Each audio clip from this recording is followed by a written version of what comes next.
I will say this is a spoiler review, so if you don't or haven't seen the episode, I would come back afterwards. Some fans are annoyed the Night King was defeated so quickly, but realistically this is the Game of Thrones, so we might see the books go differently, but we have had 7 seasons of Cersei, and the throne being the big bad. So obviously in the first episode we see the White Walkers. For most people, those were the big bads of the story. They'd sort of built up over the last 7 seasons. Although I will point out, if you compare how much screen time has been spent on the throne and the battle for that, and how much is spent on the White Walkers, it's sort of, I get why, but it's sort of strange how the White Walkers are still the main focus. I guess it's the aspect of mystery that people want to know more, and I think we will find out more in the books, but I just don't think they had time in the show, and probably should have had the extra season to flesh them out a little. I've also seen the complaint that Night King died too quickly. People saying he spent thousands of years for this build up and then dies in seconds.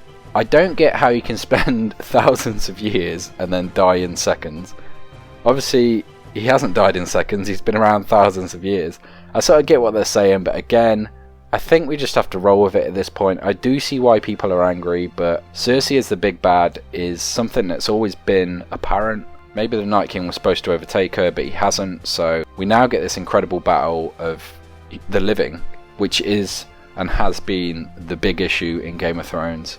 So I am fascinated to see how this works now. Daenerys has some of the Unsullied left. I think she lost all of her Dothraki. There's probably some Starks and Mormonts left maybe. It's not very clear who's left at the minute. She does have her 2 dragons still. They are in the preview for the next episode. Jon still has Ghost.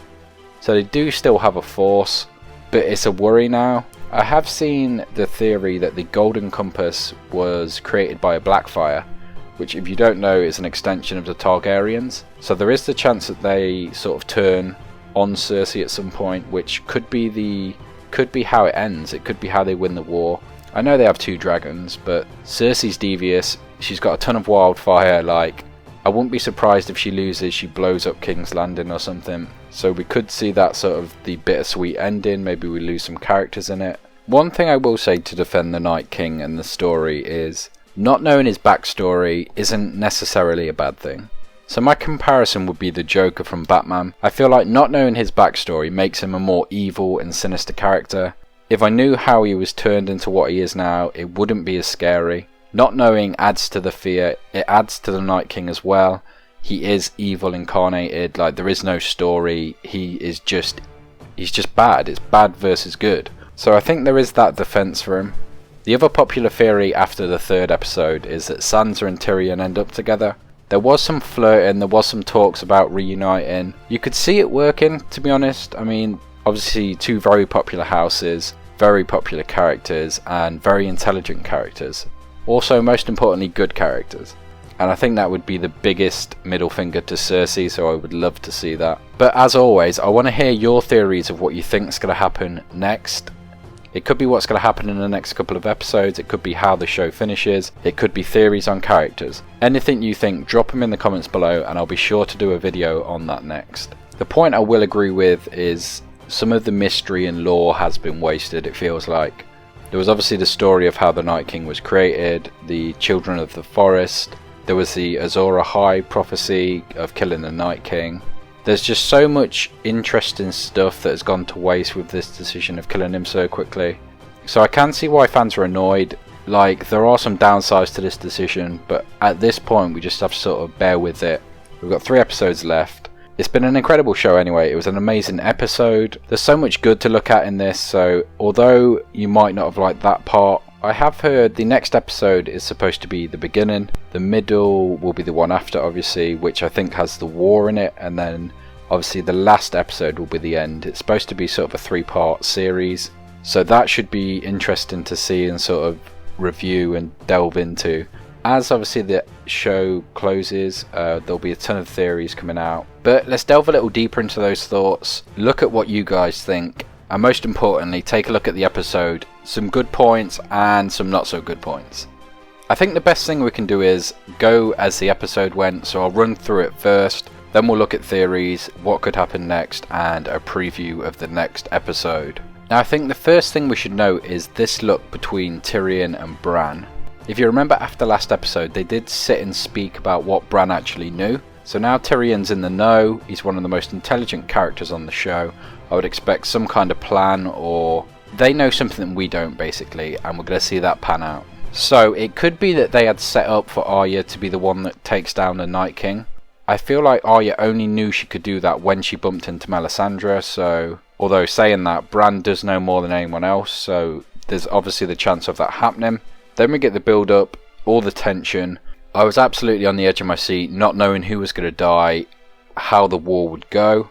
Then we've got Melisandre bringing the heat of R'hllor, which for me sort of symbolised the R'hllor versus Night King White Walkers, so ice versus fire.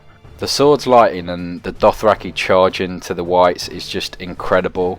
And then we get, for me, probably one of the creepiest and eeriest scenes, not just of Game of Thrones but of TV. As the wave of Dothraki hit the Whites, slowly their lights begin to fade out, their cries begin to die, and eventually we get a handful of Dothraki and Jorah ride back. The rest have been wiped out and turned into Whites. For me, this sort of set the episode, it set the precedent. The humans stand no chance, or so you thought anyway. And pretty much it did happen like that. They had no chance. The only chance they had was Arya running up on the Night King and pulling off that incredible move. We will get to that part, but this first scene really sets up how dire of a situation it is for the humans. Now I did have one minor gripe here. This is the biggest battle committed to television. It might be to film as well. So I did want to see sort of an Aragorn type speech. You know, the one in Return of the King, sort of to hype up the troops. I feel like Melisandre lighting the fire kind of did that, but I feel like we could have got a big payoff for a character here. Then we get these incredible scenes of fire versus ice. You get the dragons eventually burning across the sky, the fire, the snowstorm built up, just these elements clashing, and it made for some incredible scenes which looked more like paintings than actual, well, I say actual, they weren't actually dragons, but you know what I mean. We then get a call back to Season 1, Episode 2, Stick Them With the Pointy End. I absolutely love this, it's a nice little Easter egg for fans. We obviously get the claustrophobic scenes when the Whites actually hit the wall of Unsullied, and the Whites keep going and they hit the camera. That is filmed to perfection. I thought Battle of Bastards felt claustrophobic. I thought that was going to be one of the best battles I would see, but this sort of turned that for me. Just the sheer number of Whites piling on top of the Unsullied, pushing through, pushing over to what felt like you. It felt like you were the next line of Unsullied. It was just filmed incredibly well, and you really felt for those Unsullied. Now we get our first major death. I didn't count Ghost earlier because you do see him in the preview for next episode, and it's Ed that goes down first. Now the only thing here is, I would say it lost some effect because we hadn't seen him for so long. He was in the last episode, we see him a little. They try and build him up as much as possible, but it really didn't do it for me. Obviously I felt something because the character's hilarious. He has been around Jon and the Sam for quite a while, so there was something there, it just didn't have the impact I think it wanted. We then got the incredible scene of Lyanna Mormont, the giant slayer, as she took down a giant white, but she does die in the process. This death did get to me a little. It's a character we've seen be so strong in the previous episodes. She's obviously just a child, so it was absolutely crushing. That's not supposed to be a pun.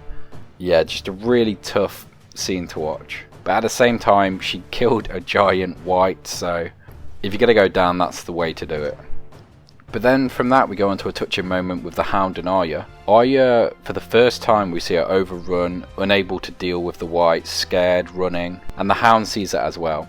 Obviously he's freaking out about the fire, it sort of snaps him out of it, so this was a really cool payoff for two characters which have really grown close. Arya in this episode, I mean, if there was ever an Arya episode, it is this. We get her sneaking around the library next. It felt something like Resident Evil. It added a horror aspect to the episode, which Helm's Deep didn't really have. It just added another feeling that we wouldn't have got normally, and this scene was absolutely perfect. I was on the edge of my seat the whole time, just filmed to perfection. Beric's sacrifice, again, a big character, sort of did what he had to do. As Melisandre said, he had sort of lived his purpose. I don't know if that's going to come back to haunt Jon, because he's sort of brought to life by the same thing, so I don't know if eventually he's going to die because he's fulfilled his purpose, or how that's going to work, but we might see something there. And then obviously we got the Syrio Forel line, which was, again, incredible. We get to learn some things like fire doesn't kill the Night King, and this is why fans are so angry, that doesn't really matter anymore. It genuinely felt like the end for a lot of characters. Game of Thrones is so good at killing off bigger characters that everyone assumed they would. They don't necessarily kill off that many, and I think that's kind of a clever mind game they've played with the audience. Everyone just assumes somebody's going to die, it's going to go this way because of how the show's been. So to then sort of subvert that is kind of clever, I think. We did get the death of Jorah, obviously defending Dany. Seeing Dany with a sword and sort of killing whites was cool. But Jorah sort of taking slash after slash for her, it was perfect. It sort of summed up his character, and it really fit those two and this episode. So it was really hard to see Jorah Mormont go, but I think it was so well done, and the way he probably should have gone. And then obviously we've got Theon's scene of him 100% redeeming himself if he hasn't already. This was the roughest death by a mile for me. It felt like Jon had failed Bran, Theon had not failed, but they couldn't get to him in time, and then eventually it came down to Arya to save the day. Which is what Game of Thrones is so good at doing. It's the female characters that are the strong ones. It's Lyanna Mormont, it's Cersei, it's Arya, Sansa. They save the day over and over again, and you don't really get that in any other fantasy story, so I think that's a massive plus for this one. But this episode leaves us with a ton of questions. But that's all I have for this episode, so until, I guess, the next episode of Game of Thrones, I will have a theory video coming before that. But until then,